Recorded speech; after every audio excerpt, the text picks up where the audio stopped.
Nixie, thanks for joining us for another SANFL report for round 9 of the local competition. I believe Daniel Stewart had a standout game this week for North Adelaide. He did actually, out at Centrals against a tough opposition. He stood up, played a really good game, and again has thrown his name up for selection. And that's what we're asking from him, to go back there and really put on a good performance, and he did that. Strong marking, but probably the key to it was his hard running and his pressure around the midfield. So might be a bit hard for him this week, considering it's Cyclone Tracy again, apparently on Sunday. So the weather may affect selection, but at least he's performing well. Now, he came to the club primarily as a key forward, but we've seen him a lot in the ruck. What sort of role is he playing for North Adelaide? Yeah, a similar role. He played a little bit in the ruck on the weekend and pushed forward, so that's very handy for us, for him to be able to go back there and practice the way he's going to play up at the top level. But yeah, we've used him a lot through the ruck this year, giving Brogues a bit of a chop out, giving him a rest when we can. Along with Jackson Trengove, who's come from the back line, it's nice to be able to swap forward and back depending on the opposition. We also saw a debutant this week in SANFL League action. How did Youngie go? Youngie was good. Youngie stood up, played reasonably well, and we saw some stuff we hadn't seen from Youngie. Some of his marking on the weekend was very strong. We've never had a question mark on his attack on the footy, and he continued that.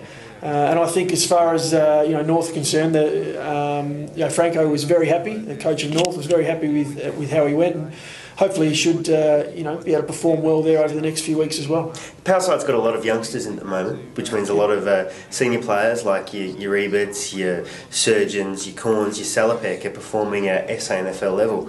What sort of things do they have to do at their local club level to push back to try and get in the power side?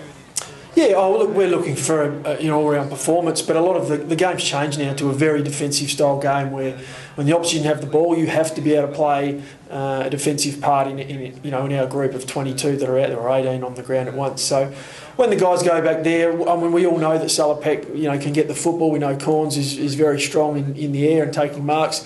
What we're looking for from them is that the other side of it, where their defensive efforts are up. And on the weekend, we saw that from Surgeon, Ebert in playing for Port Adelaide.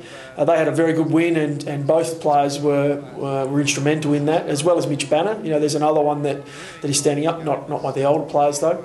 And Glenelg, they had a tough game against the Eagles on the weekend.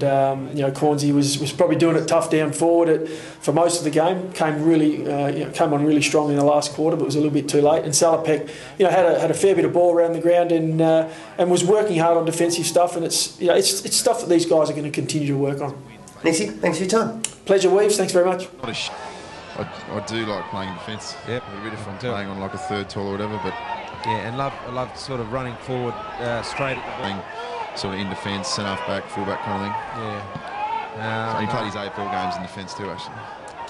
That's right. All five AFL games he played. Yeah, and he'd tell you every night. Not noted for kicking goals. He'll be pretty excited if he kicks this. He's not going to. They're in the square, and it's a North Adelaide. Daniel Stewart. Gee.